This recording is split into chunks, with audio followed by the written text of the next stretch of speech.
নমস্কাৰ এণ্ড স্বাগতম জনাইছোঁ আমাৰ অন্য এটি ভিডিঅ'টোত আমি আলোচনা কৰিম কলাগুৰু বিষ্ণুপ্ৰসাদ ৰাভা আৰু ৰাভা দিৱসৰ লগত জড়িত কেইটামান ইম্পৰ্টেণ্ট কুৱেশ্যন এণ্ড এনচাৰ। আজিৰ আমাৰ ভিডিঅ'টোৰ প্ৰথম কুৱেশ্যনটো হ'ব কলাগুৰু বিষ্ণুপ্ৰসাদ ৰাভাৰ জন্ম কেতিয়া হৈছিল বুলি সুধিছে। ইয়াৰ ৰাইট এনচাৰটো হৈ যাব অপশ্যন নম্বৰ বি 1909 চনৰ 31 জানুৱাৰী, 1909 চনৰ 31 জানুৱাৰীত কলাগুৰু বিষ্ণুপ্ৰসাদ ৰাভাৰ জন্ম হৈছিল। নেক্সট কুৱেশ্যন, বিষ্ণুপ্ৰসাদ ৰাভাৰ জন্ম ক'ত হৈছিল? জন্ম কোন ঠাইত হৈছিল বুলি সুধিছে। ইয়াৰ ৰাইট এনচাৰটো হৈ যাব অপশ্যন নম্বৰ চি ঢাকাৰ বানাৰীপাৰা। বৰ্তমান বাংলাদেশৰ ঢাকাৰ বানাৰীপাৰা জিলাত বিষ্ণুপ্ৰসাদ ৰাভাৰ জন্ম হৈছিল। নেক্সট কুৱেশ্যন, ৰাভা দিৱস কেতিয়া পালন কৰা হয়? ৰাভা দিৱস কেতিয়া পালন কৰা হয়? ইয়াৰ ৰাইট এনচাৰটো হৈ যাব অপশ্যন নম্বৰ বি 20 জুন। প্ৰতি বছৰে 20 জুনত ৰাভা দিৱস পালন কৰা হয়। কুৱেশ্যন, ৰাভা দিৱস কিয় পালন কৰা হয়? ৰাভা দিৱস কিয় পালন কৰা হয়? ইয়াৰ ৰাইট এনচাৰটো হৈ যাব অপশ্যন নম্বৰ চি মৃত্যু দিৱস স্মৰণত। কলাগুৰু বিষ্ণুপ্ৰসাদ ৰাভাৰ মৃত্যু দিৱস স্মৰণত ৰাভা দিৱস পালন কৰা হয়। নেক্সট কুৱেশ্যন, বিষ্ণুপ্ৰসাদ ৰাভাৰ মৃত্যু কেতিয়া হৈছিল? কেতিয়া বিষ্ণুপ্ৰসাদ ৰাভাৰ মৃত্যু হৈছিল? ইয়াৰ ৰাইট এনচাৰটো হৈ যাব অপশ্যন নম্বৰ চি 1969 চনৰ 20 জুনত। 1969 চনৰ 20 জুনত বিষ্ণুপ্ৰসাদ ৰাভাদেৱৰ মৃত্যু হৈছিল। নেক্সট কুৱেশ্যন, বিষ্ণুপ্ৰসাদ ৰাভাৰ সমাধিক্ষেত্ৰ ক'ত অৱস্থিত? সমাধিক্ষেত্ৰ ক'ত আছে বুলি সুধিছে। ইয়াৰ ৰাইট এনচাৰটো হৈ যাব অপশ্যন নম্বৰ ডি তেজপুৰত। নেক্সট কুৱেশ্যন, বিষ্ণুপ্ৰসাদ ৰাভাৰ গীতসমূহক কি বুলি কোৱা হয়? বিষ্ণুপ্ৰসাদ ৰাভাৰ গীতসমূহক কি বুলি কোৱা হয়?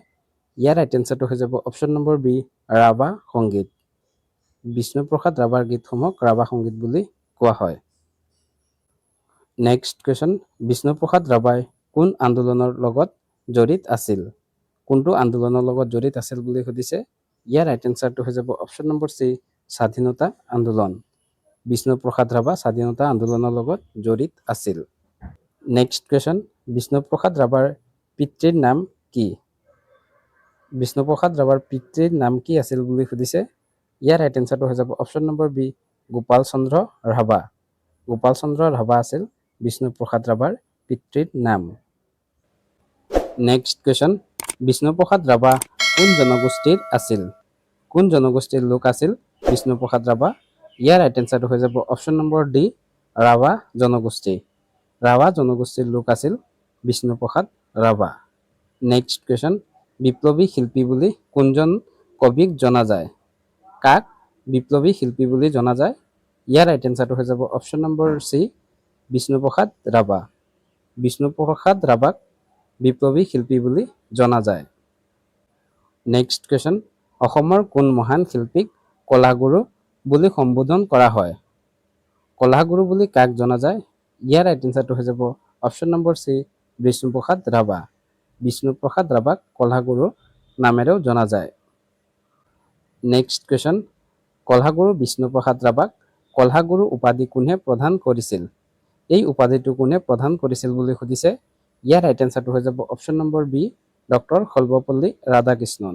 ডক্টৰ সৰ্বপল্লী ৰাধাকৃষ্ণনে কলাগুৰু বিষ্ণুপ্ৰসাদ ৰাভাক কলাগুৰু উপাধি প্ৰদান কৰিছিল। নেক্সট কুৱেশ্যন, কি নৃত্য প্ৰদৰ্শন কৰি বিষ্ণুপ্ৰসাদ ৰাভাই কলাগুৰু উপাধি লাভ কৰিছিল? কোনটো নৃত্য প্ৰদৰ্শন কৰাৰ পিছত কলাগুৰু উপাধি লাভ কৰিছিল? ইয়াৰ ৰাইট এনচাৰটো হৈ যাব অপশ্যন নম্বৰ চি নটৰাজ বা তাণ্ডৱ। বিষ্ণুপ্ৰসাদ ৰাভাই নটৰাজ বা তাণ্ডৱ নৃত্য কৰি কলাগুৰু উপাধি লাভ কৰিছিল। নেক্সট কুৱেশ্যন, নটৰাজ নৃত্য প্ৰদৰ্শন কেতিয়া কৰা হৈছিল?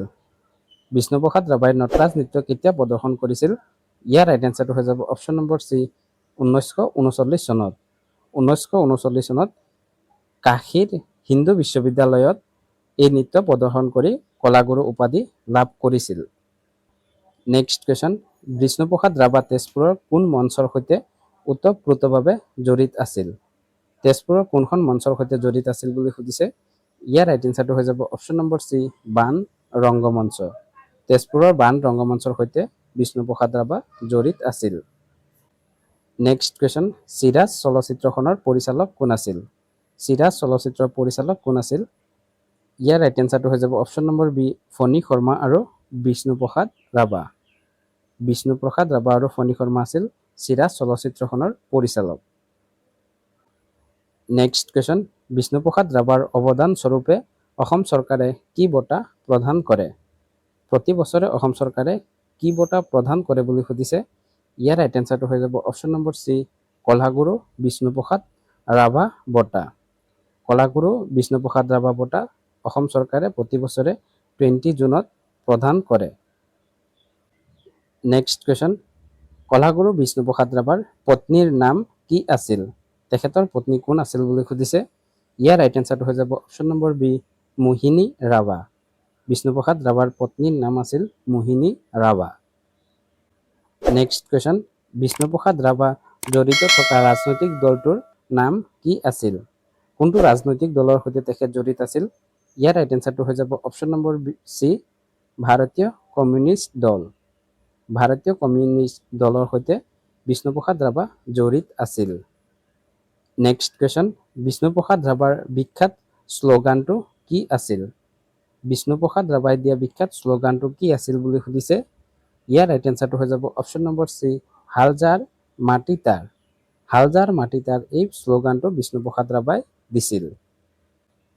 নেক্সট কুৱেশ্যন, সোণপাহি গ্ৰন্থখন কোনে ৰচনা কৰিছিল? সোণপাহি গ্ৰন্থৰ ৰচক কোন বুলি সুধিছে। ইয়াৰ ৰাইট এনচাৰটো হৈ যাব option number C, Bishnuprasad Rabha. Bishnuprasad ৰাভাই সোণপাহি গ্ৰন্থখন ৰচনা কৰিছিল। নেক্সট কুৱেশ্যন, বিষ্ণুপ্ৰসাদ ৰাভাৰ প্ৰকৃত উপাধি কি আছিল? বিষ্ণুপ্ৰসাদ ৰাভাৰ মেইন উপাধি কি আছিল বুলি সুধিছে। আৰু ইয়াৰ ৰাইট এনচাৰটো হৈ যাব option number B, Mushahary. Bishnuprasad ৰাভাৰ প্ৰধান উপাধি আছিল মুছাহাৰী। এইখিনি আছিল আজিৰ আমাৰ ভিডিঅ'টোত আলোচনা কৰিবলগীয়া ইম্পৰ্টেণ্ট কুৱেশ্যন এণ্ড এনচাৰ। ভিডিঅ'টো যদি এতিয়ালৈকে চাই আছে তেতিয়াহ'লে ভিডিঅ'টো এটি লাইক কৰি চেনেলটো ছাবস্ক্ৰাইব কৰি যাবলৈ নাপাহৰিব। এনেধৰণৰ আৰু নতুন নতুন ভিডিঅ' পাই থাকিবলৈ ভিডিঅ'টো শেষলৈ চোৱাৰ বাবে ধন্যবাদ। জয় আই অসম।